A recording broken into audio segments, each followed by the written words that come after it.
Hello, in this video I'm going to go through a code example that I built a little while ago, which emphasizes some of the main reasons why Camunda fits really well into distributed systems and in microservice architectures in particular. I'll be focusing on running this example, showing you how I built it. So if you're interested in running it yourself, you can do that after this, but also if you want to see it in action, this video should also be pretty good for you. What I'll be covering is three kind of important points of what an orchestrator brings to the architecture of a distributed system. The first is flow logic. Where do we keep the decision-making component that decides on what happens next, and how is it made and maintained? We'll talk about that. We'll also talk about the diverse endpoints and why they're important to scaling and making a truly useful architecture. And finally, I'll talk a little bit about the value of having an end-to-end process that you can use across not only just your microservice architecture, but across all sorts of different endpoints. So how that all comes together to create something that's quite good. So the example itself, you can go to, it's on GitHub right now. Before this video will take off from a certain point. So before you follow along, you might want to just create the accounts that are necessary. So do all this. And then just set up Camunda by deploying the models that are in this repo and setting up some Kafka topics, because we'll be using Kafka in this example. So get to about here in the README, and the rest I'll step through right now.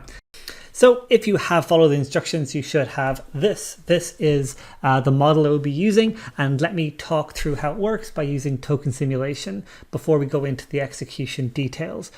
First things first, there are two start events. You can start this either with a Kafka message or with a front-end application with a little front end, which is pretty cool. We're going to focus on the Kafka stuff. So I'm going to put a pause here. The first thing is a Kafka message comes in, and then a front-end application will take a look at the details of that. The conceit here in this example is that there's a stock or we want to maybe buy or sell or something. Stocks are business-oriented stuff, and I need to do more business examples. So this is business. So we now look at the stock details we want, and we get to decide, well, the user gets to decide whether they want to essentially register for more updates on this stock, which essentially means subscribing to a topic on Kafka for more updates on that specific stock.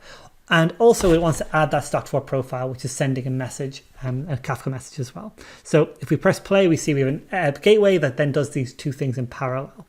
So in parallel, we're doing two things. We're waiting for more incoming messages, which again is from a Kafka event. So Kafka event comes, we add the details, and we go back to waiting again. Then we have here an event-based gateway, which is waiting for either this to come through, which is a response saying that we added our stock to our portfolio, or we've waited a minute and then we go here. Okay. Now here's where we enter an interesting thing, which is where we're no longer talking about event-based stuff like event-based orchestration with Kafka and Camunda, but rather we're waiting here for a REST call, essentially a webhook here. This is a really common problem folks have in architectures where you have a lot of asynchronous communication between services, and you have a synchronous thing in the middle of it, like a legacy system or something. So this is mocking that. The idea being some external service needs a REST call to say sell, like a sell button on like an app or something. And if it's not a massive importance we sell it, it can go to stock review and then sell it. There's some other bits and pieces in this, like the emergency sell button, which I'll talk about in a little while, and how all this works. But basically, if you deploy it, what you should see is this is the same model, but it's in Operate, where you can see that we can now view the live throughput of this. So how do we start it? Well, let's take a look at the implementation first. If I take a look at this, this is an inbound connector, which means that I've added some credentials here for my Kafka server, and I have the topic we're going to connect to, which is called new details, and you can see that we're looking for a variable that needs to be true called new stock. And we also see here that we're going to get some stuff back, specifically name, value, and we'll also get some details back. And the details will be added to a local variable called details as an additional thing. We'll talk about that more later. And then we start the process with that. It's important to know architecturally what this thing is. This is a microservice that does that work. It's important to remember that Camunda, in this example, is not actually running any business logic like subscribing to stuff. Rather, it's connected to a microservice that does that work for us. The main work that happens here is around flow logic, and we don't actually want to have too much additional logic in here. And so when you see this service and you see all this parsing and all this sort of stuff that's done, this is not done on Camunda's level, but rather it's actually a microservice that exists that is running and doing all the business logic. And that's really key. And that's true of almost everything here. This is also a microservice, and this is as well, and so on and so forth. And so is this even. So to some extent. So that's how this works. So these are all to be remembered as an intermediary, a decision maker, something that's linking these services together. Anything that does this logic, and we are maintaining the implementation details here in the modeler so that they know how to run. So let's kick things off. So to do that, I need to go to my Kafka instance, which is here, and you see we have new details. I'm going to click new. I'm going to say produce new message, and we see here we have our default throughput, but we're going to change that because I have my own cool data thing, which is this. So it's going to be the name of our stock, which is not going to be called Camunda because we're not on the stock exchange. Well, I'm going to say it's going to be Niall's Hawk Emporium, and Niall's Hawk Emporium is an update on this particular stock. It's selling hawk stuff. Why not? And status, it is feathery. Value of 80, and it's a new stock. Once I produce this message, I click it there. Okay, we're going to swing back over here and we're going to go to Operate. So Operate will show on our dashboard what's happening. In a few seconds, what will happen is that event will be triggered. The engine will catch, the service will catch it. It'll trigger the start of the process. And we have it here. And now it's updated in here. So we have our instance, and there we have it right there. Is we've now started our stock detail, and now we're in the front end. So let's take a look at the front end. It's a really nice thing that we've already seen the start of more diverse endpoints. We have a Kafka message that is linked by context to a front-end application. And that is important because they get to be visually in the same place and also connect with data context. So you see here that the information is pretty straightforward. Information from the new stock. Your stock is called Niall's Hawk Emporium. And yeah, the update is that we sell hawk stuff. We have a link here. This is a tick box here to keep listening for more updates. The reason this is kind of cool is because we have two arrows here, which for some reason are black. One goes to add portfolio, and one goes here to wait for updates. And the user gets to decide to a certain degree. And this is the first kind of decision or flow logic that we do. We take some sort of input from a front end, for example, and we use that data to decide what to do or what to trigger. So I'll assign this to me and I will complete. And meanwhile, I'll go back to the modeler and show you how that works.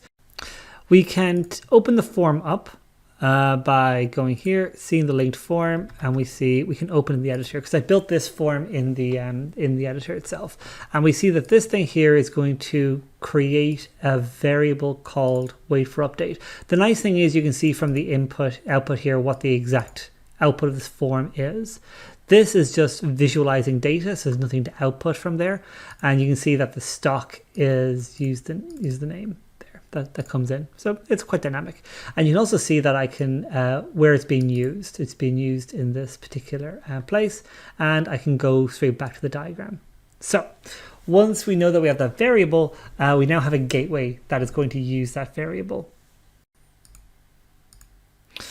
Okay, and this gateway here, if we select it, we can see the condition on it, and the condition says true.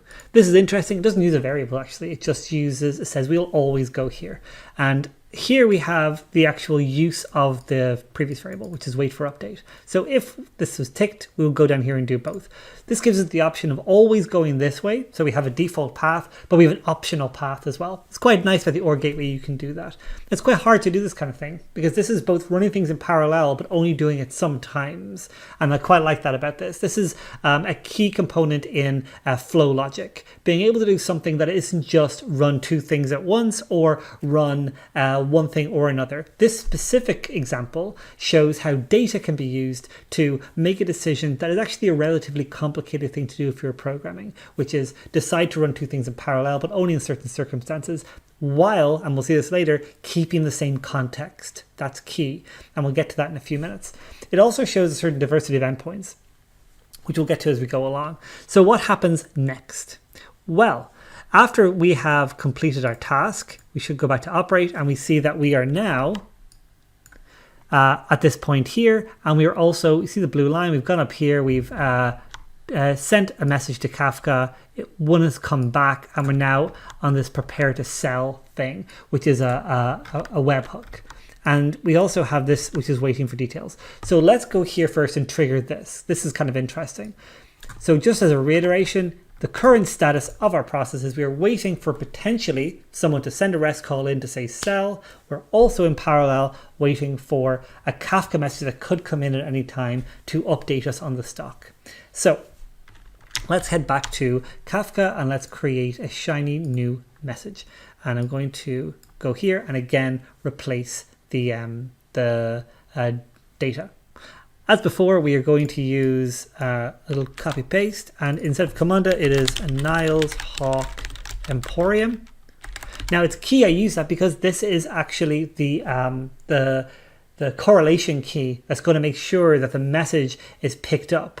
And we can see that if I go over here to the modeler, this lovely thing right here, if we go right here and click on the implementation details, we'll be able to see that it specifically says that the name that is the variable called name in this is also equal to the value name that comes in the payload. So they need to match. If they don't match, it won't correlate this, which is pretty cool. So it can listen to events in Kafka, but only correlate them under certain conditions. And it also has to have this value here. The activation condition is only true. So this could still correlate, but we're only interested once it correlates in if it's not a new stock, if it's an update to an existing stock, in which case we'll take the new details. So here's what happens when we send in that information. So the update is that Niall now sends to owls, and status, you know what, status stays fancy, and now Niall's value has gone to 100, Niall's Emporium. So let's send that message by clicking produce. Cool. So let's swing back here and let's see what's going to be happening. So I suspect what will happen is that the event will come in. It's actually already happened, but still slow to show. It's already added to the list of existing stuff, and it's gone back around to wait again. The nice thing is that this doesn't need to be here in order to pick up the message. There's a queue internally, so it'll always get the new one anyway. So let's say details. Let's take a look. We should be able to see that the details are updated to say that we now have fancy owls. That's quite nice. Now let's trigger this. This is kind of interesting. So this is a webhook that I've created. If I go back to the modeler, I can select it and then we'll be able to see the implementation details. And we can see that basically I have the same correlation key as I had before to make sure that I can send my webhook and it makes sure that depending on the variables present, it actually gets triggered. And then I have the same thing as before, which is I'm getting some sort of value from the response and creating a local variable within the context of the process that can be used. It's important to know that every process instance shares the variables in this like global scope by default. So that means like a variable that's sent much earlier in the process, like for instance, the stuff from Kafka, is also be able to combine with a service that's an external service like this, which uses the REST API, to be able to have a more end-to-end view of things. It's also the first time we're introducing a new protocol. We've been using Kafka and events, and now we're going to be using an endpoint. Now, once I deploy this endpoint, the webhook is defined here. You can see that there's the link to it. So all I need to do is I need to send that link with the variables it's expecting, and we can do that with Postman. So I'll do that right now. It's on my other screen. Okay, so let's open up Postman, and we can see that this is the endpoint that I had prepared, and it is got the name, Niall's Hawk Emporium, and it has this high value thing. This thing here is going to be used to route the process, and this is going to be used for a correlation. So if I send this, we should get a 200 if everything goes correct. Yep, looking good. Now we have to go to operate, and we should see this is moved to this point here. You can see it got triggered, it then evaluated the condition, and now we're seeing the front end. Back in Tasklist, this is the form that this particular process has. And at this point I want to stop and just explain what's happening and how updating this is kind of a cool thing to do. So our current status is, in parallel, we have a front end, a user, that is like viewing some details about their stock.